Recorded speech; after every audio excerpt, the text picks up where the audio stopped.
व्यासाय भवनाशाय शेषाय गुणराशये हृद्याय शुद्धविद्याय मध्वाय च नमो नमः। नारायणाय परिपूर्णगुणार्णवाय विश्वोदय स्थितिलयो नीतिप्रदाय ज्ञानप्रदाय हुदा सुरसौख्य दुःख सत्कारणाय वितताय नमो नमस्ते। ಶ್ರೀ ಗುರುಭ್ಯೋ ನಮಃ. ಹರಿ ಓಂ. ಹಿಂದಿನ ಪಾಠದಲ್ಲಿ ನಾವು ನೋಡಿದಂತೆ ಪರಮಾತ್ಮ ತಾನು ಇಡೀ ಯಮುನಾದಿಯನ್ನು ಹಾಳು ಮಾಡಿದಂತಹ ತನ್ನ ವಿಷದಿಂದಾಗಿ ಅನೇಕ ಗೋಪಾಲಕರನ್ನ ಮತ್ತು ಹಸುಗಳನ್ನ ಕೊಂದಂತಹ ಅನೇಕ ಮರಗಳನ್ನು ನಾಶ ಮಾಡಿದಂತಹ ಆ ಕಾಲೀಯನನ್ನ ನಿಗ್ರಹ ಮಾಡಬೇಕು ಅಂತ ತೀರ್ಮಾನ ಮಾಡಿದ. ನಿಗ್ರಹ ಮಾಡಿ ಆ ಯಮುನಾ ನದಿಯ ದಡದಲ್ಲಿ ಇದ್ದಂತಹ ಅತ್ಯಂತ ಎತ್ತರವಾದಂತಹ ಮರ, ಕದಂಬ ವೃಕ್ಷ, ಈಚಲು ಮರ, ಅದರ ಮೇಲೆ ನಿಂತುಕೊಂಡು ಪರಮಾತ್ಮ ತಾನೇ ಮಾಡಿದ. ಆ ಒಂದು ನದಿಗೆ ಹಾರಿದ. ನದಿಗೆ ಹಾರಿದಾಗ ಏನಾಯ್ತು, ಆ ನೀರೆಲ್ಲವೂ ಕೂಡ 100 ಧನುಸ್ಸು, ಧನುಸ್ಸು ಅಂದ್ರೆ ಆ 100 ಧನುಸ್ಸು ಅಂತ ಹೇಳಿದ್ರೆ 100 ಮಾರು ಅಂದ್ರೆ ಒಂದು ಧನುಸ್ಸಿನ ಒಂದು ಮಾರು ಅಂತ, ಅಷ್ಟು ದೂರಕ್ಕೆ ಹಾರಿತು ಎಂಬುದಾಗಿ ಇಷ್ಟು ವಿಚಾರವನ್ನ ಹಿಂದಿನ ಪಾಠದಲ್ಲಿ ನಾವು ನೋಡಿದ್ವಿ. ಇಂದಿನಿಂದ 38ನೇ ಶ್ಲೋಕ ಪ್ರಾರಂಭ. ತಂ ಯಾಮುನ ಹೃದ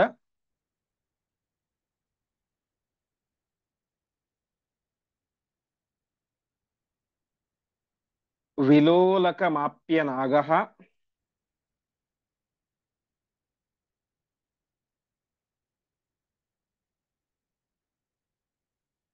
ಕಾಲ್ಯೋ ನಿಜೈ ಸಮದಶತ್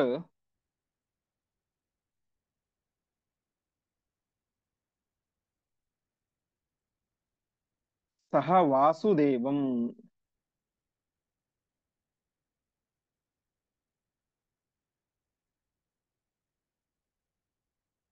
ಭೋಗೈರ್ಬಬಂಧ ಚ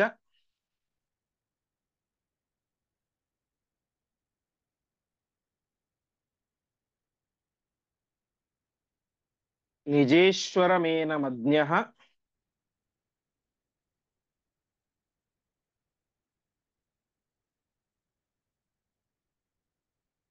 ಸೇಹೇ ತಮೀಶ ಉತ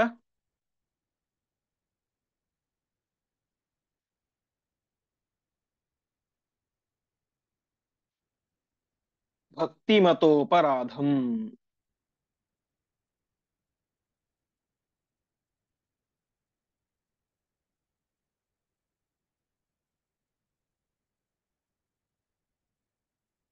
ತಚ್ಛೇದ. ತಂ ಯಾಮುನ ಹೃದ ವಿಲೋಲಕಂ ಆಪ್ಯ ನಾಗಃ ಕಾಲ್ಯಃ ನಿಜೈಃ ಸಮದಶತ್ ಸಹ ವಾಸುದೇವಂ. ಭೋಗೈಃ ಬಬಂಧ ಚ ನಿಜೇಶ್ವರಂ ಏನಂ ಅಜ್ಞಃ ಸೇಹೇ ತಂ ಈಶಃ ಉತ ಭಕ್ತಿಮತಃ ಅಪರಾಧಂ. ಹೀಗೆ ಪರಮಾತ್ಮ ತಾನೇ ಮಾಡಿದ ಯಾಮುನ ಹೃದ ವಿಲೋಲಕ, ಯಮುನೆಯ ನೀರನ್ನ ಅಲ್ಲೋಲ ಕಲ್ಲೋಲ ಮಾಡಿಬಿಟ್ಟ. ವಿಲೋಲಕ ಅಂತ ಹೇಳಿ ಆ ಕಡೆ ಈ ಕಡೆ ಮಾಡೋದು, ಅಲ್ಲೋಲ ಕಲ್ಲೋಲ ಮಾಡಿಬಿಟ್ಟ. ಈ ರೀತಿಯಾಗಿ ಮಾಡಿದಂತಹ ಕೃಷ್ಣನ ಹತ್ತಿರ ಯಾರು ಬಂದ? ಅಜ್ಞಃ ನಾಗಃ, ಅಜ್ಞಾನಿಯಾದಂತಹ ಆ ಕಾಲ್ಯಃ ನಾಗ, ಕಾಲಿಯ ಎನ್ನುವಂತ ಸರ್ಪ ತಾನೇನ್ ಮಾಡಿದ? ನಿಜೈಹಿ ಸಮದಶತ್, ತಾನೊಬ್ಬನೇ ಬರ್ಲಿಲ್ಲ ಅಲ್ಲಿಗೆ, ತನ್ನ ಬೇರೆ ಏನು ಸಂಬಂಧದ ನಾಗಗಳು, ತಾನು ಮತ್ತು ತನ್ನ ಇತರೆ ಸರ್ಪಗಳೊಟ್ಟಿಗೆ ಬಂದು ತಾನೇನ್ ಮಾಡಿದ? ಸಾಕ್ಷಾತ್ ಆ ಪರಮಾತ್ಮನನ್ನೇ ಸಮದಶತ್, ಕಚ್ಚಿಬಿಟ್ಟ. ಕಾಲಿಯ ನಾಗ ಮತ್ತು ಜೊತೆಗೆ ಅವನ ಜೊತೆಗೆ ಬಂದಂತಹ ಬೇರೆ ನಾಗಗಳು ಕೂಡ ಸೇರಿಕೊಂಡು ಪರಮಾತ್ಮನನ್ನ ಕಚ್ಚಿದವು. ಈ ರೀತಿಯಾಗಿ ಆದಾಗ ಮತ್ತೇನ್ ಮಾಡಿದ? ವಾಸುದೇವಂ ಭೋಗೈಹಿ ವಬಂಧ, ಆ ಕೃಷ್ಣನನ್ನ ತನ್ನ ಭೋಗದಿಂದಾಗಿ, ಭೋಗ ಅಂತ ಹೇಳಿದ್ರೆ ಸರ್ಪಗಳ ದೇಹಕ್ಕೆ ಭೋಗ ಅಂತ ಕರೀತಾರೆ, ಆ ಒಂದು ತನ್ನ ದೇಹದಿಂದಾಗಿ ಪರಮಾತ್ಮನ ಗಟ್ಟಿಯಾಗಿ ಕಟ್ಟಿಕೊಂಡು ಬಿಟ್ಟ. ಆದರೆ ಪರಮಾತ್ಮ ತಾನೇನ್ ಮಾಡಿದ? ವಾಸ್ತವಿಕವಾಗಿ ಅವನು ಯಾರು?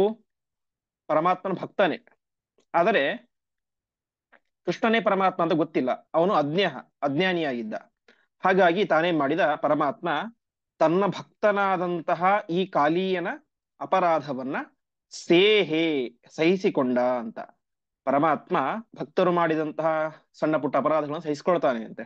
ಅದಕ್ಕೆ ಹೇಳ್ತಾ ಇದ್ದಾರೆ, ಭಕ್ತಿಮತಃ ಅಪರಾಧಂ, ತನ್ನ ಭಕ್ತನಾದಂತಹ ಕಾಲಿಯ ಮಾಡಿದಂತಹ ಈ ಒಂದು ಅಪರಾಧವನ್ನ ಪರಮಾತ್ಮ ಸಹಿಸಿಕೊಂಡ, ಸುಮ್ಮನೆ ಇದ್ದ ಎಂಬುದಾಗಿ ತಿಳಿಸ್ತಾ ಇದ್ದಾರೆ ಆಚಾರ್ಯರು. ಮುಂದೆ ಉತ್ಪಾತ ಮೀಕ್ಷತು ತದಾಖಿಲ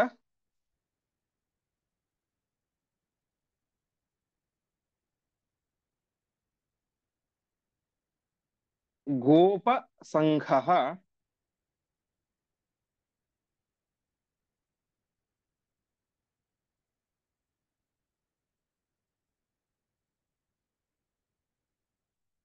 ತತ್ರಾಜಗಾಮ ಹಲಿನಾ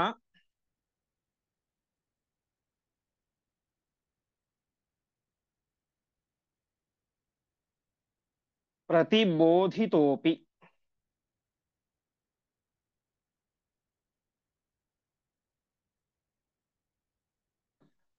ದೃಷ್ಟ್ವಾ ನಿಜಾಶ್ರಯ ಜನಸ್ಯ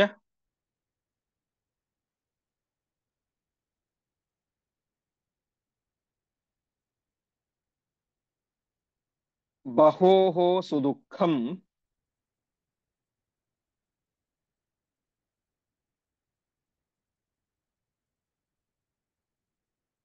ಕೃಷ್ಣಃ ಸ್ವಭಕ್ತಮಪಿ.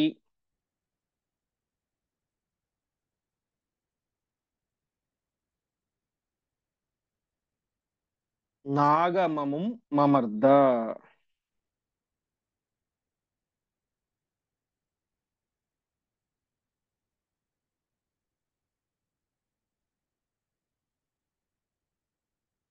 ಪದಚ್ಛೇದ. ಉತ್ಪಾತಂ ಈಕ್ಷ್ಯ ತು ತದಾ ಅಖಿಲ ಗೋಪ ಸಂಘಃ ತತ್ರ ಆಜಗಾಮ ಫಲಿನಾ ಪ್ರತಿಬೋಧಿತಃ ಅಪಿ ದೃಷ್ಟ್ವಾ ನಿಜಾಶ್ರಯ ಜನಸ್ಯ ಬಹೋಃ ಸುದುಃಖಂ ಕೃಷ್ಣಃ ಸ್ವಭಕ್ತಂ ಅಪಿ ನಾಗಂ ಅಮುಂ ಮಮರ್ದ. ಹಿಂದೆ ಹೇಳಿದಂತೆ ಬಲರಾಮನನ್ನ ಪರಮಾತ್ಮ ಅಲ್ಲಿ ನಿಲ್ಲಿಸಿ ಬಂದಿದ್ದ. ಆಚಾರ್ಯರು ಹೇಳಿದರು ಯಾಕೆ ನಿಲ್ಲಿಸಿದ್ದ ಅಂತ ಹೇಳಿದ್ರೆ ಜನರಿಗೆ ಸಮಾಧಾನ ಮಾಡ್ಲಿಕ್ಕೆ ಅಂತ. ಇನ್ನು ಭಾಗವತದ ವ್ಯಾಖ್ಯಾನ ಮಾಡ್ಬೇಕಾದ್ರೆ ವಿಜಯಧ್ವಜ ತೀರ್ಥರು ಅಲ್ಲಿ ಒಂದು ವಿಶೇಷ ಅಂಶವನ್ನು ಹೇಳ್ತಾರೆ. ನಿನ್ನೆ ಪಾಠದಲ್ಲಿ ನಿರಂಜನ್ ರಾವ್ ಅವರು ಹೇಳಿದ್ರು, ನಮ್ಗೆ ಪಾಠದ ಜಿಜ್ಞಾಸುಗಳು ಅವರು ಇವತ್ತು ಕಳಿಸಿದ್ದು ಕೂಡ ಒಂದು ವ್ಯಾಖ್ಯಾನವನ್ನ, ವಿಜಯಧ್ವಜರ ವ್ಯಾಖ್ಯಾನ. ಅಲ್ಲಿ ವಿಜಯಧ್ವಜ ತೀರ್ಥರು ಇನ್ನೊಂದು ಕಾರಣವನ್ನು ಹೇಳ್ತಾರೆ, ಬಲರಾಮನನ್ನ ಯಾಕೆ ಕರೆದುಕೊಂಡು ಹೋಗ್ಲಿಲ್ಲ ಅಂತ ಹೇಳಿದ್ರೆ ಬಲರಾಮ ಮೂಲತಃ ಶೇಷಾವತಾರಿ, ಶೇಷನ ಕುಲದವರೆಲ್ಲರೂ ಕೂಡ ಸರ್ಪಗಳು. ಹಾಗಾಗಿ ತನ್ನ ಕುಲದ ಸರ್ಪವನ್ನ ಮರ್ದನ ಮಾಡುವುದು, ಅವನ ಮುಂದೆ ಮಾಡೋದು ಸರಿಯಲ್ಲ ಎನ್ನುವಂತಹ ಒಂದು ಭಾವನೆಯಿಂದಾಗಿ ಕೃಷ್ಣ ಬಲರಾಮನನ್ನ ಅಲ್ಲಿ ಕರೆದುಕೊಂಡು ಹೋಗಲಿಲ್ಲ ಅಂತ ವಿಜಯಧ್ವಜ ತೀರ್ಥರು ಭಾಗವತ ವ್ಯಾಖ್ಯಾನದಲ್ಲಿ ತಿಳಿಸ್ತಾರೆ. ಹೀಗೆ ಆಚಾರ್ಯರು ಇಲ್ಲಿ ಒಂದು ಕಾರಣವನ್ನು ಮಾತ್ರ ಹೇಳಿದ್ದಾರೆ. ಆ ರೀತಿಯಾಗಿ ಬಲರಾಮನನ್ನ ಅಲ್ಲಿ ನಿಲ್ಲಿಸಿ ಬಂದಿದ್ದ. ಅಲ್ಲಿ ಏನಾಯಿತು, ಅನೇಕ ರೀತಿಯಾದಂತಹ ಅಪಶಕನಗಳು ಆಯ್ತು ಅಂತೆ. ಕೃಷ್ಣನನ್ನು ಯಾವಾಗ ಬಂಧನ ಮಾಡಿದನೋ ಅಲ್ಲಿ ಅನೇಕ ರೀತಿಯಾದಂತಹ ಅಪಶಕನಗಳಾಯಿತು. ಆಗ ಗೊಂದರಿಗೆ ತುಂಬಾ ಹೆದರಿಕೆ ಆಯಿತು ಅಂತೆ. ಉತ್ಪಾತ ಮೀಕ್ಷ, ಉತ್ಪಾತಗಳು ಅಂತೇಳಿ ಅಪಶಕನಗಳು ಅಂತ, ಅನೇಕ ರೀತಿಯಾದ ಉತ್ಪಾತಗಳನ್ನ ಕಂಡು ಇವರಿಗೆ ತುಂಬಾ ಹೆದರಿಕೆ ಆಯಿತು, ಕೃಷ್ಣನಿಗೆ ಏನಾಗುತ್ತೋ ಏನು ಅಂತ. ಆವಾಗ ಹಲಿನ, ಹಲಿ ಅಂತ ಹೇಳಿದ್ರೆ ಈ ಬಲರಾಮನಿಗೆ ಹಲಿ ಅಂತ ಹೆಸರು. ಯಾಕಂದ್ರೆ ಹಲ ಅಂತ ಹೇಳಿದ್ರೆ ನೇಗಿಲು, ಹಲಿ ಅಂತ ಹೇಳಿದ್ರೆ ಅದನ್ನು ಹಿಡಿದುಕೊಂಡಂಥವನು. ಆ ಬಲರಾಮ ಪ್ರತಿಬೋಧಿತ, ಅವನು ಗೋಪಾಲಕರಿಗೆಲ್ಲ ಹೇಳಿದ, ನೀವೇನು ಚಿಂತೆ ಮಾಡಬೇಡಿ, ಕೃಷ್ಣನಿಗೆ ಏನೂ ಆಗೋದಿಲ್ಲ, ಅವನು ಆರಾಮವಾಗಿ ಮತ್ತೆ ಮನೆಗೆ ಬರ್ತಾನೆ ಅಂತ ಹೇಳಿದ್ರು. ಎಷ್ಟು ಹೇಳಿದರೂ ಕೂಡ ಬಲರಾಮನ ಮಾತನ್ನ ಯಾರು ಕೂಡ ಕೇಳಲಿಕ್ಕೆ ಸಿದ್ಧವೇ ಇಲ್ಲ. ಆಗಿದ್ದಾಗಲಿ ಕೃಷ್ಣ ಎಲ್ಲಿದ್ದಾನೋ ಅಲ್ಲಿ ನಾವು ಅಲ್ಲಿಗೆ ಹೋಗ್ಲೇಬೇಕು ಅಂತ ಅವರು ತುಂಬಾ ಒಂದು ಭಕ್ತಿ ದುಃಖ ಎಲ್ಲವನ್ನು ಕೂಡ ಸೇರಿಕೊಂಡು ಇಲ್ಲ ಇಲ್ಲ ನಾವು ಅಲ್ಲಿ ಹೋಗಲೇಬೇಕು ಅಂತ ತುಂಬಾ ಒತ್ತಾಯ ಮಾಡ್ತಾರೆ. ಒತ್ತಾಯ ಮಾಡಿ ತಾವೇನ್ ಮಾಡ್ತಾರೆ, ತತ್ರ ಆಜಗಾಮ, ಎಲ್ಲ ಅಖಿಲ ಗೋಪ ಸಂಘ, ಎಲ್ಲ ಗೋಪಾಲಕರು ಕೂಡ ಬಲರಾಮನೊಟ್ಟಿಗೆ ಸೇರಿಕೊಂಡು ಆ ಯಮಾದಿಯ ತೀರಕ್ಕೆ ಬಂದ್ರು ಅಂತೆ. ಕೃಷ್ಣ ನೋಡಿದೆ, ಬಂದಂತಹವರು ಯಾರು, ಗೋಪಾಲಕರು. ಅವರು ಯಾರು, ನಿಜಾಶ್ರಯ ಜನಸ್ಯ, ತನ್ನನ್ನೇ ನಂಬಿಕೊಂಡಿರುವಂತಹ ಗೋಪಾಲಕರು. ಅದು ಒಬ್ರಿಬ್ರ ಅಲ್ಲ, ಬಹೋಹೋ, ತನ್ನನ್ನೇ ನಂಬಿಕೊಂಡಂತಹ ಇನ್ನು ಬಹಳ ಜನ, ಅನೇಕ ಜನ ಗೋಪಾಲಕರೆಲ್ಲರೂ ಕೂಡ ಬಂದಿದ್ದಾರೆ. ಅವರೇನಾಗಿದ್ದಾರೆ, ಸುದುಃಖ, ತುಂಬಾ ದುಃಖಿತರಾಗಿ ಬಿಟ್ಟಿದ್ದಾರೆ. ನಮ್ಮ ಕೃಷ್ಣನಿಗೇನಾಯಿತು, ನಮ್ಮ ಕೃಷ್ಣನಿಗೇನಾಯಿತು, ಮುಂದೆ ನಮ್ಮ ಗತಿ ಏನು ಅಂತ ಕೃಷ್ಣನನ್ನೇ ಆಶ್ರಯಿಸಿಕೊಂಡಿರುವಂತಹ ಆ ಎಲ್ಲ ಗೋಪಾಲಕರು ಕೂಡ ತುಂಬಾ ಗಾಬರಿಯಾಗಿರ್ತಾರೆ, ದುಃಖಿತರಾಗಿರ್ತಾರೆ, ಕಳವಳಗೊಂಡಿರ್ತಾರೆ. ಇಂತಹ ಪರಿಸ್ಥಿತಿಯಲ್ಲಿ ಅವರನ್ನ ಕೃಷ್ಣ ನೋಡಿದ. ಈ ಕಡೆ ಇರುವಂಥವನು ಕೂಡ ಕಾಲಿಯ ತನ್ನದೇ ಭಕ್ತ, ಈ ಕಡೆ ಇರುವಂತ ಗೋಪಾಲಕರು ಕೂಡ ತನ್ನ ಭಕ್ತರೇ ಆಗಿದ್ದಾರೆ, ತನ್ನನ್ನು ಆಶ್ರಯಿಸಿಕೊಂಡಿರುವ ಜನರೇ ಆಗಿದ್ದಾರೆ. ಹಾಗಾಗಿ ಪರಮಾತ್ಮ ತಾನೇ ಮಾಡಿದ, ಈ ಕಾಲಿಯ ನಾಗ ತನ್ನ ಭಕ್ತನಾಗಿದ್ದರೂ ಕೂಡ ಸ್ವಭಕ್ತಮಪಿ ತಾನೇ ಮಾಡಿದ, ಆ ಎಲ್ಲ ಜನರ ಮನಸ್ಸಿನ ಕಳವಳವನ್ನು ಕಳಿಬೇಕು ಅಂತ ತಾನೇ ಮಾಡಿದ, ಅವನನ್ನ ಮರ್ದನ ಮಾಡಲಿಕ್ಕೆ ಶುರು ಮಾಡಿದ. ಅರ್ಥಾತ್ ಅವನನ್ನ ಕುಗ್ಗಿಸಲಿಕ್ಕೆ ಶುರು ಮಾಡಿದ, ಅವನ ಮೇಲೆ ತಾನು ಒಂದು ಏಟನ್ನ ಕೊಳ್ಳಿಕ್ಕೆ ಶುರು ಮಾಡಿದ ಅಂತ. ಈ ರೀತಿಯಾಗಿ ಆ ಬಲರಾಮನನ್ನು ಅಲ್ಲಿ ನಿಲ್ಲಿಸಿದ್ದೇ ಅದಕ್ಕಂತ. ಆದರೂ ಕೂಡ ಅವರು ಮಾತು ಕೇಳಲಿಕ್ಕೆ ಸಿದ್ಧರಿದ್ದಿಲ್ಲ ಗೋಪಾಲಕರು, ಸಹಜವಾದಂತ ಹೆದರಿಕೆ. ಹಾಗಾಗಿ ಎಲ್ಲರೂ ಕೂಡ ಅಲ್ಲಿಗೆ ಬರ್ತಾರೆ. ಆವಾಗ ಪರಮಾತ್ಮ ಅವರಿಗೋಸ್ಕರ ತಾನೇ ಮಾಡಿದ, ಈ ಒಂದು ಕಾಲಿಯ ನಾಗನನ್ನ ಮರ್ದನ ಮಾಡ್ಲಿಕ್ಕೆ ಶುರು ಮಾಡಿದ ಅಂತ. ಮರ್ದನ ಅಂದ್ರೆ ಹೇಗ್ ಮಾಡಿದ ಎಂಬುದಾಗಿ ಆಚಾರ್ಯರು ಇಲ್ಲಿ ತಿಳಿಸ್ತಾ ಇದ್ದಾರೆ. ತಸ್ಯೋನ್ನತೇಷು ಸಫಣೇಷು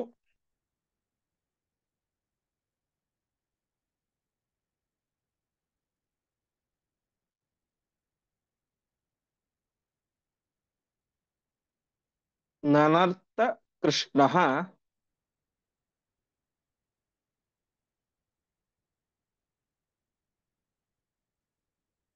ಬ್ರಹ್ಮಾದಿಭಿಃ ಕುಸುಮ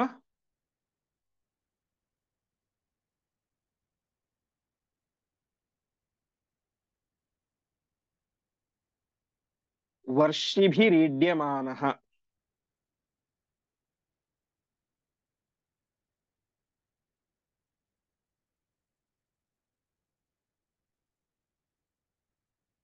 ಆರ್ತೋ ಮುಖೈರುರು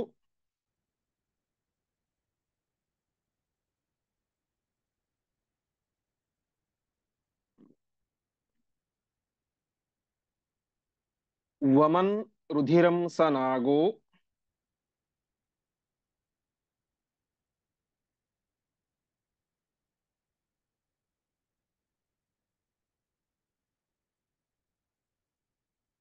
ನಾರಾಯಣಂ ತಮರಣಂ.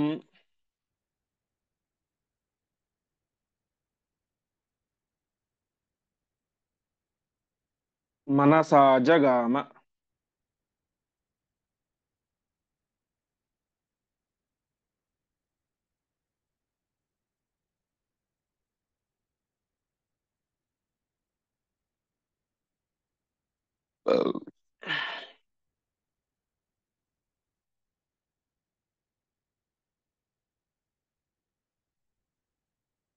ಪದಚ್ಛೇದ. ತಸ್ಯ ಉನ್ನತೇಷು ಸಹ ಫಣೇಷು ಜ್ಞಾರ್ಥ ಕೃಷ್ಣಃ ಬ್ರಹ್ಮಾದಿಭಿಃ ಕುಸುಮವರ್ಷಿಭಿಃ ಈಡ್ಯಮಾನಃ. ಆರ್ತಃ ಮುಖೈಃ ಉರು ವಮನ್ ರುಧಿರಂ ಸಹ ನಾಗಃ ನಾರಾಯಣಂ ತಂ ಅರಣಂ ಮನಸಾ ಜಗಾಮ. ಮರ್ದನ ಮಾಡೋದಂದ್ರೇನು? ಅವನ ಎತ್ತರದ ಹೆಡೆಗಳಿದ್ದು, ಉನ್ನತೇಶು ಫಣೇಶು, ಅತ್ಯಂತ ಎತ್ತರದ ಫಣ ಅಂದ್ರೆ ಹೆಡೆ. ಫಣಿ ಅಂತೀರ ಸರ್ಪ. ಶೇಷದೇವರಿಗೆ ಫಣೀಂದ್ರ ಅಂತ ಹೆಸರು, ಸರ್ಪಗಳಿಗೆಲ್ಲ ರಾಜ ಅಂತ. ಹೀಗೆ ಅವನ ಅತ್ಯಂತ ಎತ್ತರವಾದಂತಹ ಹೆಡೆಗಳ ಮೇಲೆ ಪರಮಾತ್ಮ ತಾನೇ ಮಾಡಿದ ನನರ್ಥ ಕೃಷ್ಣ ನೃತ್ಯ ಮಾಡ್ಲಿಕ್ಕೆ ಶುರು ಮಾಡಿದ ಅಂತೆ, ಕುಣಿದಾಡ್ಲಿಕ್ಕೆ ಶುರು ಮಾಡಿದ. ಪರಮಾತ್ಮ ಯಾವಾಗ ಆ ಕಾಲಿಯನ ಮೇಲೆ ನೃತ್ಯ ಮಾಡ್ಲಿಕ್ಕೆ ಶುರು ಮಾಡಿದನು, ಆವಾಗ ಎಲ್ಲ ದೇವಾನುದೇವತೆಗಳು ಕೂಡ ಬ್ರಹ್ಮಾದಿವಿಹಿ ಕುಸುಮ ವರ್ಷಭಿಹಿ ಆ ಒಂದು ಪುಷ್ಪವೃಷ್ಟಿಯನ್ನು ಮಾಡ್ತಾ ವಿಶೇಷವಾದಂತಹ ಸ್ತೋತ್ರವನ್ನು ಮಾಡ್ತಾರೆ ಅಂತ ತಿಳಿಸ್ತಾ ಇದ್ದಾರೆ. ಈ ರೀತಿ ಪರಮಾತ್ಮ ಅವನ ಒಂದೊಂದು ಹೆಡೆಗಳ ಮೇಲೂ ಕೂಡ ನರ್ತನವನ್ನು ಮಾಡ್ತಾ ಇದ್ದ. ಆ ರೀತಿಯಾಗಿ ಯಾವಾಗ ಪರಮಾತ್ಮ ಅವನ ಹೆಡೆಗಳ ಮೇಲೆ ನೃತ್ಯ ಮಾಡ್ಲಿಕ್ಕೆ ಶುರು ಮಾಡಿದನು, ಆರ್ತಃ ಅತ್ಯಂತ ದುಃಖಿತನಾದಂತಹ ಆ ಯಾವ ಕಾಲಿಯ ಇದ್ದ, ತನ್ನ ಎಲ್ಲಾ ಮುಖಗಳಿಂದಾಗಿ ರುಧಿರಂ, ರುಧಿರ ಅಂತೀರ ರಕ್ತ, ರುಧಿರವನ್ನು ವಮನ್ ವಾಂತಿ ಮಾಡ್ತಾ ತಾನೇ ಮಾಡಿದ. ಮನಸ್ಸಲ್ಲಿ ಅವನಿಗೆ ಅನಿಸ್ತು, ತಂ ನಾರಾಯಣಂ. ಇಲ್ಲಿ ತನಕ ಅವನಿಗೆ ಪರಮಾತ್ಮನ ಬಗ್ಗೆ ಗೊತ್ತಿತ್ತು, ಆದ್ರೆ ಕೃಷ್ಣನೇ ಪರಮಾತ್ಮ ಗೊತ್ತಿರಲಿಲ್ಲ. ಈ ಸಂದರ್ಭದಲ್ಲಿ ತಂ ನಾರಾಯಣಂ, ಇವನೇ ಶ್ರೀಕೃಷ್ಣ ಅಂತ ಅವನ ಮನಸ್ಸಿಗೆ ಅನಿಸಿತು. ಆ ಸಂದರ್ಭದಲ್ಲಿ ತಾನೇನ್ ಮಾಡಿದ, ಆ ಪರಮಾತ್ಮನನ್ನ ವಿಶೇಷವಾಗಿ ಅರಣಂ ಜಗಾಮ, ಶರಣ ಅಂತ ಹೇಳಿದ್ರೆ ಶರಣು ಹೊಂದುವುದು ಅಂತ. ಪರಮಾತ್ಮ ನನ್ನ ರಕ್ಷಣೆ ಮಾಡು, ತಪ್ಪಾಯಿತು ಎಂಬುದಾಗಿ ಆ ಪರಮಾತ್ಮನನ್ನ ಶರಣು ಹೊಂದಿದ ಎಂಬುದಾಗಿ ತಿಳಿಸ್ತಾ ಇದ್ದಾರೆ. ವಾಸ್ತವಿಕವಾಗಿ ಈ ಪ್ರಸಂಗ ಭಾಗವತದಲ್ಲಿ ತುಂಬಾ ವಿಸ್ತಾರವಾಗಿ ಬರುತ್ತೆ. ಆಚಾರ್ಯರು ಈ ಸಂಕ್ಷಿಪ್ತವಾಗಿ ತಿಳಿಸ್ತಾ ಇದ್ದಾರೆ. ಒಟ್ಟಿನಲ್ಲಿ ಆ ಕಾಲಿಯ ತನ್ನ ಭಕ್ತನೇ ಆಗಿದ್ದ, ಹಾಗಾಗಿ ಸಂಹಾರ ಮಾಡ್ಲಿಕ್ಕೆ ಹೋಗ್ಲಿಲ್ಲ. ಉಳಿದಂತಹ ಈ ಬಕಾಸುರ ಅವರೆಲ್ಲರೂ ಕೂಡ ದುಷ್ಟರಾಗಿದ್ದರು, ಸ್ವಭಾವತಃ ದುಷ್ಟರಾಗಿದ್ದರು ಮತ್ತು ಪರಮಾತ್ಮನ ದ್ವೇಷಿಗಳಾಗಿದ್ದರು. ಆದ್ರೆ ಇವನ್ ಹಾಗಲ್ಲ, ತನ್ನ ಭಕ್ತನೇ ಆಗಿದ್ದ, ಹಾಗಾಗಿ ಅವನ ಸಂಹಾರ ಮಾಡದೇನೆ ಪರಮಾತ್ಮ ಅವನಿಗೆ ಪಾಠವನ್ನ ಕಲಿಸ್ತಾ ಇದ್ದಾನೆ. ಕೊನೆಗೆ ಅವನಿಗೆ ಗೊತ್ತಾಯಿತು, ಕೃಷ್ಣ ಬೇರೆ ಅಲ್ಲ, ಪರಮಾತ್ಮ ಬೇರೆ ಇಲ್ಲ, ಇವನೇ ಪರಮಾತ್ಮ ಅಂತ. ಹಾಗಾಗಿ ಅವನು ಕೂಡ ಹೊಂದಿದ ಅಂತ. ಮುಂದೆ ತಚ್ಚಿತ್ರ ತಾಂಡವ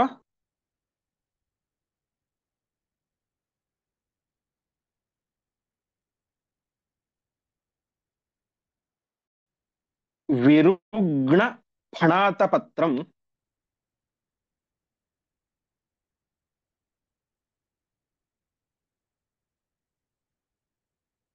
ರಕ್ತಂ ವಮಂತಮುರು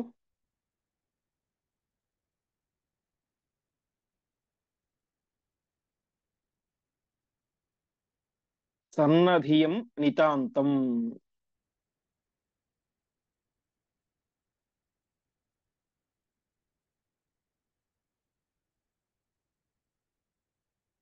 ದೃಷ್ಟ್ವಾ ಹಿ ರಾಜಂ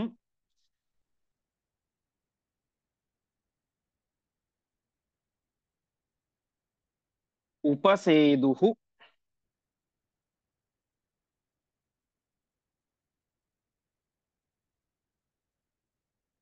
ಅಮುಷ್ಯ ಪತ್ನ್ಯೋ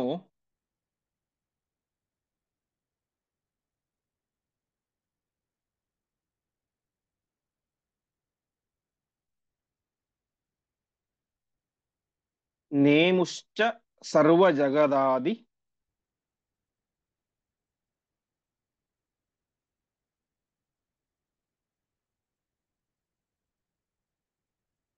ಗುರುಂ ಭುವೀಶಂ.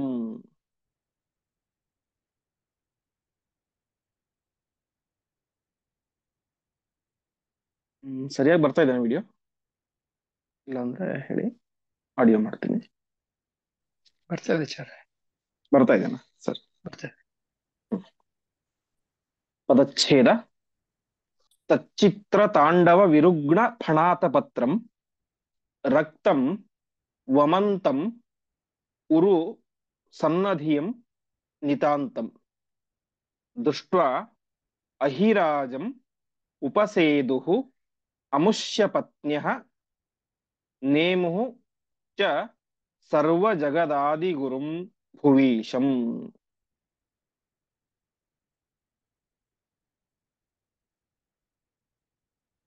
ಹೀಗೆ ಪರಮಾತ್ಮ ಅವನ ಹೆಡೆಗಳ ಮೇಲೆ ತಾನು ನರ್ತನವನ್ನ ಮಾಡ್ತಾ ಇದ್ದಾರೆ.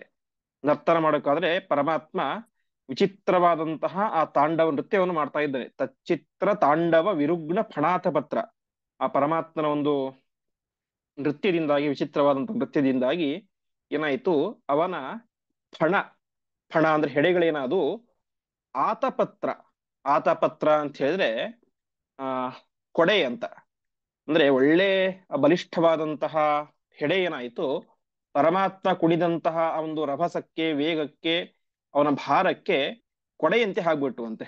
ಅಂದ್ರೆ ಕೊಡೆ ಹೇಗಿರುತ್ತೆ, ಕೆಳಗಡೆ ಬಿದ್ದು ಬಿಟ್ಟಿರುತ್ತೆ ಈ ರೀತಿಯಾಗಿ.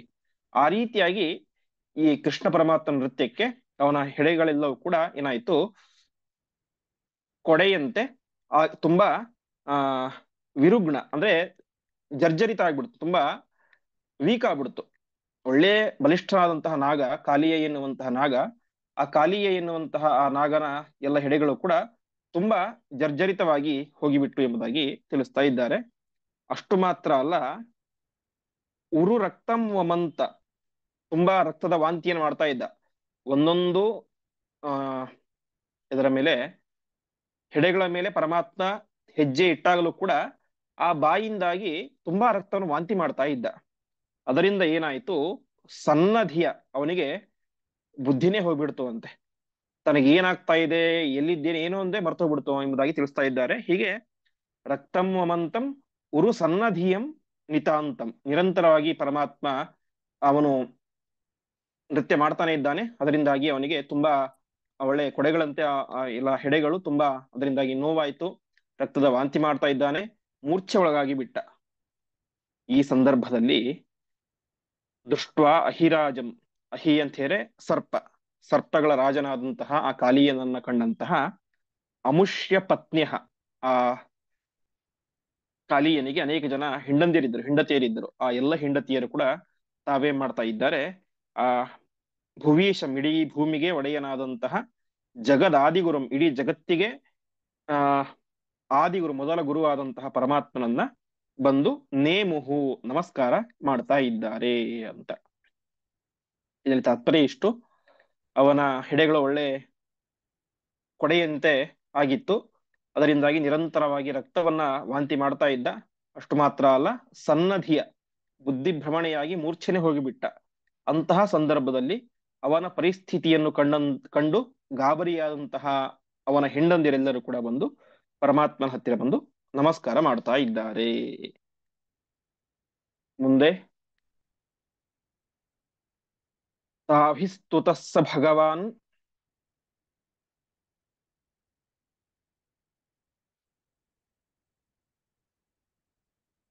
ಅಮುನಾ ಚ ತಸ್ಮೈ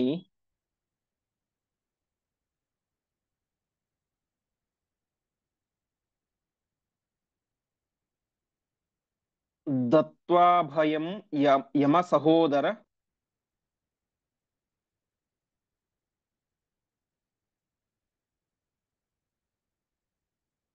ವಾರಿತೋಮುಂ.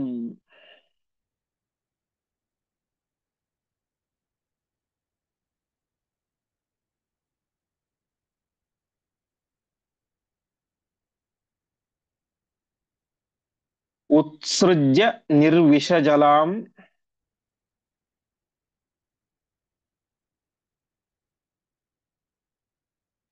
ಯಮುನಾಂ ಚಕಾರ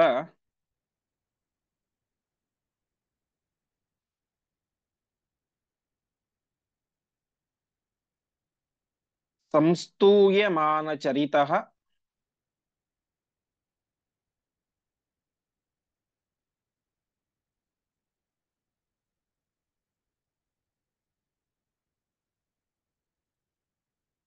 ಸುರಸಿದ್ಧ ಸಾಧ್ಯೈಃ.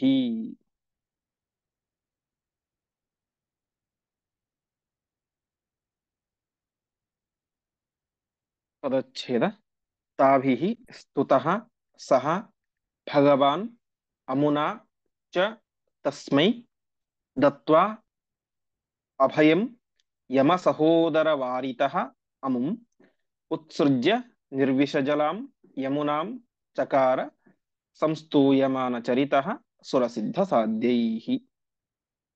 ಆ ಸಂದರ್ಭದಲ್ಲಿ ಅಮುನಾ ತಾಭಿಹಿ ಸ್ತುತಃ, ಆ ಸಂದರ್ಭದಲ್ಲಿ ಅಮುನಾ ಅಂದ್ರೆ ಇವನಿಂದ ಅಂತ, ಕಾಲಿಯನು ಕೂಡ ವಿಶೇಷವಾಗಿ ಪರಮಾತ್ಮ ಸ್ತೋತ್ರವನ್ನು ಮಾಡ್ತಾನೆ. ಅಷ್ಟು ಮಾತ್ರ ಅಲ್ಲ, ಅವನ ಹೆಂಡತಿಯರು ಕೂಡ ವಿಶೇಷವಾದ ಸ್ತೋತ್ರವನ್ನು ಮಾಡ್ತಾನೆ ಅಂತೆ. ಭಾಗವತ್ ದಶಮಸ್ಕಂದದಲ್ಲಿ ಸುಮಾರು ಒಂದು 20-25 ಶ್ಲೋಕಗಳಲ್ಲಿ ವಿಸ್ತಾರವಾಗಿ ಈ ಕಾಲಿಯರ ಹೆಂಡತಿಯರು ಮಾಡಿದಂತ ಸ್ತೋತ್ರ ಬರುತ್ತೆ. ಕೃಷ್ಣನ ಸ್ತೋತ್ರ ಸುಮಾರು 20 ಶ್ಲೋಕಗಳಲ್ಲಿ ವಿಸ್ತಾರವಾಗಿ ಬರುತ್ತೆ. ಆ ರೀತಿಯಾಗಿ ಅನೇಕ ರೀತಿಯಾಗಿ ನಮ್ಮ ಗಂಡನನ್ನ ರಕ್ಷಣೆ ಮಾಡು ಎಂಬುದಾಗಿ ಅನೇಕ ರೀತಿಯಾಗಿ ಪರಮಾತ್ಮನ ಸ್ತೋತ್ರವನ್ನು ಮಾಡ್ತಾರೆ. ಈ ರೀತಿಯಾಗಿ ಸ್ತೋತ್ರ ಮಾಡಿದಾಗ ಪರಮಾತ್ಮ ಅವನಿಗೆ ಅಭಯವನ್ನ ದತ್ವಾ ಅಭಯಂ, ಅಭಯವನ್ನ ಕೊಟ್ಟು ಯಮ ಸಹೋದರ ವಾರಿತಃ, ಯಮನ ಸಹೋದರಿ, ಅದು ಸಹೋದರ ವಾರಿ ಅಂತ ಹೇಳಿ ಅದು ಒಟ್ಟಿಗೆ ವಿಗ್ರಹ ಆಗಿದ್ದು, ಅಂದ್ರೆ ಪದವನ್ನು ಬಿಡಿಸಿದರೆ ಅದು ಸಹೋದರ ಅಂತ ಅರ್ಥ ಅಲ್ಲ, ಸಹೋದರ ಅಂತ. ಸಹೋದರ ಅಂತ ಹೇಳಿ ಪುರುಷರು, ಸಹೋದರ ಅಥವಾ ಸಹೋದರಿ ಅಂತ ಹೇಳಿ ಹೆಂಗಸರು. ಹೀಗೆ ಯಮನ ಸಹೋದರ ವಾರಿ ಅಂದ್ರೆ ಯಮನ ಸಹೋದರಿ ಯಾರು? ಇವಳು ಯಮುನೆ. ಅವಳ ನೀರಿನಿಂದಾಗಿ ಅಮುಂ ಉತ್ಸೃಜ್ಯ, ನೀನು ಇಲ್ಲಿ ಇರಬಾರದು, ನೀನು ಬೇರೆ ಕಡೆ ಹೋಗಬೇಕು ಅಂತ ತಾನು ಹೇಳ್ತಾನೆ. ಈ ರೀತಿಯಾಗಿ ಹೇಳಿದಾಗ ಸರಿ ಅಂತ ಅವನು ಹೋದ. ಇದರಿಂದಾಗಿ ಏನಾಯ್ತು, ಮುಂದೆ ಅವನು ಹೋದ ಮೇಲೆ ಯಮುನಾಂ ನಿರ್ವಿಷ ಜಲಾಂ ಚಕಾರ, ಯಮುನೆ ಅಲ್ಲಿಯ ತನಕ ವಿಷಪೂರಿತವಾದಂತ ನದಿಯಾಗಿದ್ದಳು. ಯಾಕೆ? ಈ ಕಾಲಿಯ ಇದ್ದಿದ್ರಿಂದಾಗಿ. ಯಾವಾಗ ಪರಮಾತ್ಮ ಕಾಲಿಯನಿಗೆ ಅಭಯವನ್ನು ಕೊಟ್ಟು ಅಲ್ಲಿಂದ ಕಳಿಸಿದನೋ ಆವಾಗ ಅವನಿಗೂ ಭಯ ಪರಿಹಾರ ಆಯಿತು. ಅದೇ ರೀತಿಯಾಗಿ ಆ ಯಮುನೆಯು ಕೂಡ ವಿಷ ಕಳೆದುಕೊಂಡ್ಲು, ಆರಾಮವಾಗಿ ಅವಳು ಕೂಡ ಯಾವುದೇ ಭೀತಿ ಇಲ್ಲದೇನೆ ಎಲ್ಲ ಪ್ರಾಣಿಗಳಿಗೆ ಮನುಷ್ಯರಿಗೆ ನೀರನ್ನು ಕೊಡುತ್ತಾ ತಾನು ಸಾರ್ಥಕವನ್ನು ಮಾಡಿಕೊಳ್ಳುತ್ತಾನೆ ಜೀವನವನ್ನ. ಹೀಗೆ ನಿರ್ವಿಷ ಜಲಾಂ ಯಮುನಾಂಚಕಾರ ಈ ರೀತಿಯಾಗಿ ಪರಮಾತ್ಮ ಮಾಡಿ ಸಂಸ್ತೂಯಮಾನ ಚರಿತಃ ಸುರ ಸಿದ್ಧ ಸಾಧ್ಯಹಿ ಅಂತ ಎಲ್ಲ ದೇವಾನುದೇವತೆಗಳು ಸಿದ್ಧರು ಸಾಧ್ಯರು ಎಲ್ಲರೂ ಕೂಡ ಪರಮಾತ್ಮನ ಈ ಒಂದು ವಿಶಿಷ್ಟವಾದಂತಹ ಚರಿತ್ರೆಯನ್ನ ಸ್ತೋತ್ರ ಮಾಡಿದರು ಎಂಬುದಾಗಿ ತಿಳಿಸ್ತಾ ಇದ್ದಾರೆ. ಅದಕ್ಕೆ ಕೃಷ್ಣ ಅಷ್ಟೋತ್ತರ ಸ್ತೋತ್ರ ಅಂತಿದೆ. ಅಲ್ಲಿ ಪರಮಾತ್ಮನ ಒಂದೊಂದು ಮಹಿಮೆಯನ್ನು ಕೂಡ ಹೇಳ್ಕೊಂಡು ಬರ್ತಾರೆ. ಅದರಲ್ಲಿ ಹೇಳ್ತಾರೆ ಕಾಲೀಯ ಫಣಮಾಣಿಕ್ಯ ರಂಜಿತ ಶ್ರೀ ಪದಾಂಬುಜ. ಕಾಲೀಯನ ಆ ಹೆಡೆಗಳ ಮೇಲೆ ಪಾದ ಕವಲವನ್ನು ಇಟ್ಟಂತಹ ಪರಮಾತ್ಮನಿ ಅಂತ ಅಲ್ಲಿ ಸ್ತೋತ್ರ ಮಾಡ್ತಾರೆ. ಅದೇ ರೀತಿ ಪೂತನ ಜೀವಿತಾಹಾರಿ ಶಕಟಾಸುರಭಂಜನ ನಂದ ವ್ರಜಾನಂದಿ ಸಚ್ಚಿದಾನಂದ ವಿಗ್ರಹ ಅಂತ ಪರಮಾತ್ಮನ ಅನೇಕ ಲೀಲೆಗಳನ್ನ ಒಂದೊಂದು ನಾಮದ ಮೂಲಕ ಹೇಳ್ತಾರೆ. ಅಲ್ಲಿ ಹೇಳಬೇಕಾದ್ರೆ ಇದನ್ನ ಕಾಲೀಯ ಫಣಮಾಣಿಕ್ಯ ರಂಜಿತ ಶ್ರೀಪದಾಂಬುಜ ಎಂಬುದಾಗಿ ತಿಳಿಸ್ತಾರೆ. ಈ ರೀತಿಯಾಗಿ ಪರಮಾತ್ಮ ಆ ಕಾಳಿಂಗನ ಮರ್ದನವನ್ನು ಮಾಡಿದ. ಇಲ್ಲಿ ಒಂದು ಆಚಾರ್ಯರು ಹೇಳ್ತಾರೆ ದತ್ವಾ ಅಭಯಂ ಅಂತ, ಅಭಯವನ್ನ ಕೊಟ್ಟ ಅಂತ. ಏನು ಅಭಯ ಕೊಡುವಂತಹ ಪ್ರಸಂಗ ಏನಿತ್ತು ಅಂತ ಹೇಳಿದ್ರೆ ಭಾಗವತಲ್ಲಿ ವಿಚಾರ ಬರುತ್ತೆ. ಅಂದ್ರೆ ಒಂದು ಸಲ ಸರ್ಪಗಳನ್ನ ಗರುಡ ತಿಂತಾ ಇದ್ದ. ಆವಾಗ ಒಪ್ಪಂದ ಆಗಿತ್ತು, ನಿಮಗೆ ದಿವಸಕ್ಕೆ ಒಂದೊಂದು ಸರ್ಪಗಳನ್ನು ಕೊಡ್ತೇನೆ ಅಂತ. ಒಂದು ದಿವಸ ಕಾಳಿಯ ತಾನೇನ್ ಮಾಡ್ತಾನೆ, ಈ ಗರುಡನಿಗೆ ಕೊಡಬೇಕಾದಂತಹ ಸರ್ಪವನ್ನ ತಾನೇ ತಿಂದು ಬಿಡ್ತಾನೆ, ಗರುಡನಿಗೆ ಕೊಡೋದೇ ಇಲ್ಲ. ಆವಾಗ ಗರುಡನಿಗೆ ಸಿಟ್ಟು ಬಂದು ಯುದ್ಧ ಮಾಡ್ಲಿಕ್ಕೆ ಅಂತ ಹೋಗ್ತಾನೆ. ತಾನು ಬಂದು ತಾನೇ ಮಾಡ್ತಾನೆ, ಈ ಯಮುನೆಯಲ್ಲಿ ಅಡಗಿಕೊಂಡು ಕುತ್ಕೊಂಡ್ಬಿಡ್ತಾನೆ, ಯಮುನಾದಿಯ ನೀರಲ್ಲಿ. ಗರುಡ ಅಲ್ಲಿಗೆ ಯಾಕೆ ಬರ್ಲಿಲ್ಲ ಅಂತ ಹೇಳಿದ್ರೆ ಸೌಭರಿ ಋಷಿ ಅವರು ಹಿಂದೆ ಒಮ್ಮೆ ಗರುಡನಿಗೆ ಶಾಪ ಕೊಟ್ಟಿರ್ತಾರೆ, ನೀನು ಈ ಯಮುನಾ ನದಿಗೆ ಬಂದರೆ ನೀನು ಸತ್ತು ಹೋಗ್ತೀಯಾ ಅಂತ. ಸೊ ಎಲ್ಲಿ ಬೇಕಾದ್ರೂ ಕೂಡ ಗರುಡ ಹಾರಿ ಹೋಗಬಹುದು, ಆದರೆ ಇಲ್ಲಿಗೆ ಬರ್ಲಿಕ್ಕೆ ಸಾಧ್ಯ ಇಲ್ಲ, ಎಲ್ಲಿಗೆ? ಯಮುನಾ ನದಿಗೆ. ಹಾಗಾಗಿ ತಾನು ಇಲ್ಲಿ ಸೇಫ್ ಆಗಿರ್ಬೋದು ಎನ್ನುವಂತಹ ಕಾರಣದಿಂದಾಗಿ ತಾನೇ ಮಾಡಿದ್ದ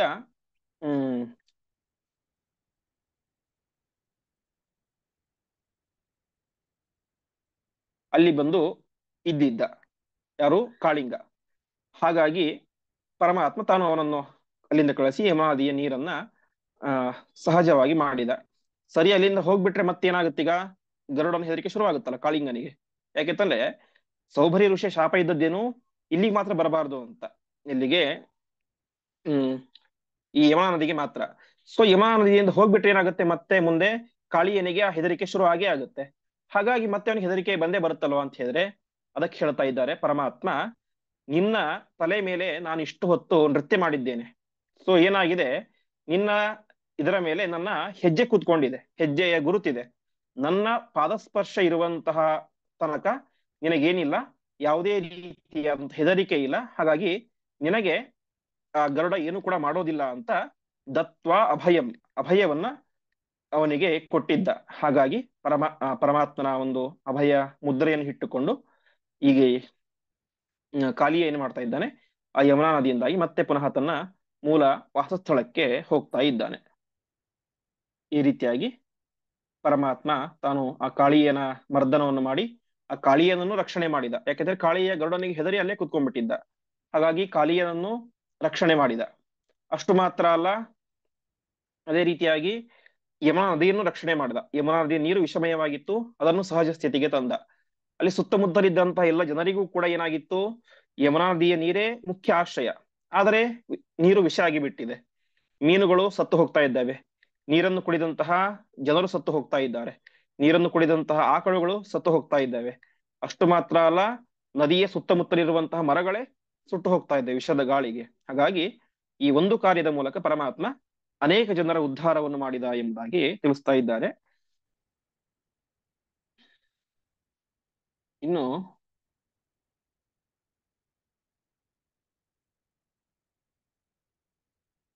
ಇನ್ನೊಂದು ವಿಚಾರ ಹೇಳಿದೆ ಇಲ್ಲಿ, ಸೌಭರಿ ಋಷಿಗಳು ಗರುಡನಿಗೆ ಶಾಪ ಕೊಟ್ಟಿದ್ರು ಅಂತ. ಆ ಶಾಪದ ಪ್ರಸಂಗ ಅಂತ ಭಾಗವತಲ್ಲಿ ಬರುತ್ತೆ. ಒಂದು ಸಲ ಗರುಡ ತತ್ರೈಕದ ಜಲಚರಂ ಗರುಡೋ ಭಕ್ಷಮೀಪ್ಸಿತಂ ಅಂತ ಗರುಡ ಒಂದ್ಸಲ ಮೀನನ್ನು ತಿನ್ಲಿಕ್ಕೆ ಅಂತ ಹೋಗ್ತಾ ಇದ್ನಂತೆ. ಆ ರೀತಿ ಹೋಗ್ಬೇಕಾದ್ರೆ ಸೌಭರಿ ಋಷಿಗಳು ತಡೆದ್ರಂತೆ, ತಿನ್ನೋದು ಸರಿಯಲ್ಲ ಅಂತ. ಆದರೆ ಈ ಗರುಡ ಏನ್ ಮಾಡಿದ, ಅದನ್ನ ಕ್ಷುಧಿತಃ ಆಹಾರ, ತುಂಬಾ ಹಸಿವೆ ಆಗಿತ್ತು, ಹಾಗಾಗಿ ಅದನ್ನ ತಿಂದು ಬಿಟ್ಟ. ಈ ರೀತಿಯಾಗಿ ಆದಾಗ ಇವರಿಗೆ, ಯಾರಿಗೆ? ಸೌಭರಿ ಋಷಿಗಳಿಗೆ ತುಂಬಾ ದುಃಖ ಆಗುತ್ತೆ ಅಂತೆ. ಯಾಕೆಂತ ಹೇಳಿದ್ರೆ ಅವರು, ನಾವು ಭಾಗವತದಲ್ಲಿ ಕಥೆ ಕೇಳ್ತೇವೆ, ನೀರಲ್ಲಿ ಇದ್ದುಕೊಂಡು ಜಲಸ್ತಂಭನ ವಿದ್ಯೆಯಿಂದಾಗಿ ತಪಸ್ ಮಾಡುವಂತ ಸಾಮರ್ಥ್ಯ ಅವರಿಗಿತ್ತು ಅಂತ. ಸೊ ಅವ್ರೇನ್ ಮಾಡ್ತಾರೆ, ಅವರು ಇವನು ತಿಂದಿದ್ದು ಯಾವುದು, ಗರುಡ ತಿಂದಿದ್ದು ತುಂಬಾ ಒಂದು ದೊಡ್ಡ ಮೀನು. ಯಾವಾಗ ಆ ದೊಡ್ಡ ಮೀನನ್ನ ಗರುಡ ತಿಂದನೋ ಆವಾಗ ನೀರಿನಲ್ಲಿ ಇದ್ದಂತಹ ಬೇರೆ ಬೇರೆ ಮೀನುಗಳಿಗೆ, ಅರ್ಥಾತ್ ಆ ದೊಡ್ಡ ಮೀನಿನ ಹೆಂಡತಿ ಮಕ್ಕಳು ಮುಂತಾದಂತಹ ಬಂಧುಗಳಿಗೆ ತುಂಬಾ ದುಃಖ ಆಯಿತು ಅಂತೆ. ದುಃಖ ಆದಾಗ ದೃಷ್ಟ್ವಾ ದೀನಾನ್ ಮೀನಪತೋಹತೆ ಅಂತ, ಆ ಮೀನು ಏನಾಗಿತ್ತು, ಮೀನುಗಳಿಗೆ ರಾಜನಾಗಿತ್ತು. ಅಂತಹ ರಾಜನಾದಂತಹ ಮೀನು ಸತ್ತಾಗ ಉಳಿದ ಮೀನುಗಳಿಗೆ ಸಹಜವಾಗಿ ದುಃಖ ಆಯಿತು ಅಂತೆ. ಇದನ್ನು ನೋಡಿದಂತಹ ಇವರಿಗೆ, ಯಾರಿಗೆ, ಸೋಬರಿ ಋಷಿಗಳಿಗೆ ತುಂಬಾ ಕರುಣೆ ಬರುತ್ತೆ. ಕರುಣೆಯಿಂದಾಗಿ ಅವರು ಗರುಡನಿಗೆ ಒಂದು ಶಾಪವನ್ನು ಕೊಡ್ತಾ ಇದ್ದಾರೆ. ಇದಾಗಿದ್ದಿಲ್ಲತೆ ಯಮುನಾ ನದಿಯಲ್ಲಿ. ಯಮುನಾ ನದಿಯಲ್ಲಿ ಗರುಡ ಬಂದು ಮೀನು ತಿಂದ. ಅದನ್ನು ಗಮನಿಸಿದಂತಹ ಸೋಬರಿ ಋಷಿಗಳು ತಾವು ಉಳಿದ ಮೀನುಗಳು ದುಃಖ ಪಟ್ಟಿದ್ದನ್ನು ನೋಡ್ತಾರೆ. ಆ ರೀತಿಯಾಗಿ ಆದಾಗ ಅವರಿಗೆ ಕರುಣೆಯಿಂದಾಗಿ ಗರುಡನಿಗೆ ಶಾಪ ಕೊಡ್ತಾರೆ. ಗರುಡ ಒಂದು ವೇಳೆ ಇಲ್ಲಿಗೆ ಬಂದು ಮೀನುಗಳನ್ನು ತಿಂದರೆ ಅವರು ಸತ್ತು ಹೋಗಲಿ ಅಂತ ಶಾಪ ಕೊಟ್ಟು ಬಿಟ್ರು. ಆ ಒಂದು ವಿಚಾರದಿಂದಾಗಿ ಏನಾಯಿತು, ಗರುಡ ಅವತ್ತಿಂದಾಗಿ ಯಮುನಾ ನದಿಗೇನೆ ಬರ್ತಾ ಇರಲಿಲ್ಲ. ಯಾಕಂತ ಹೇಳಿ ತನ್ನ ಪ್ರಾಣ ಹೋಗುತ್ತೆ ಅಂತ. ಈ ವಿಚಾರ ಏನಾಗಿತ್ತು, ತತ್ಕಾಲೀಯ ಪರಂವೇದ ಅಂತ ಈ ವಿಚಾರ ಕಾಳಿಯನಿಗೆ ಗೊತ್ತಿತ್ತು. ಹಾಗಾಗಿ ತಾನೇ ಮಾಡಿದ ಯಮುನಾ ನದಿಯಲ್ಲಿ ವಾಸವಾಗಿದ್ದ ಅಂತ ಭಾಗವತದಲ್ಲಿ ಬರುತ್ತೆ. ಒಟ್ಟಿನಲ್ಲಿ ಆ ಸೋಭರಿ ಋಷಿಯ ಶಾಪದಿಂದಾಗಿ ಗರುಡ ಅಲ್ಲಿಗೆ ಬರ್ತಾ ಇರ್ಲಿಲ್ಲ. ಈ ವಿಚಾರ ಗೊತ್ತಿದ್ದಂತಹ ಕಾಳಿಯ ಅಲ್ಲಿ ಇದ್ದ. ಕೃಷ್ಣ ಬಂದು ಅವನನ್ನ ಕಳಿಸಿದ. ಮತ್ತೆ ಮುಂದೆ ಗರುಡನಿಂದ ಹೆದರಿಕೆ ಇರುತ್ತಲ್ವ ಅಂತ ಹೇಳಿದ್ರೆ, ನಿನ್ನ ತಲೆಯ ಮೇಲೆ ನನ್ನ ಹೆಜ್ಜೆ ಗುರುತಿದೆ, ಹಾಗಾಗಿ ನೀನು ಹೆದರಬೇಡ ಅಂತ ಅವನನ್ನು ಕಳಿಸಿದ ಅಂತ ಇಷ್ಟು ವಿಚಾರ. ಮತ್ತೆ ಮುಂದಿನ ಪಾಠದ ಚಿಂತನೆಯನ್ನ ನಾಳೆ ಭಾನುವಾರ ಪಾಠ ಇರೋದಿಲ್ಲ, ಮತ್ತೆ ನಾಡಿದ್ದಿನಿಂದಾಗಿ ಪಾಠ ಮುಂದುವರಿಯುತ್ತೆ ಅಂತ ಹೇಳ್ತಾ ಇಂದಿನ ಪಾಠವನ್ನ ಶ್ರೀಕೃಷ್ಣಾರ್ಪಣಮಸ್ತು.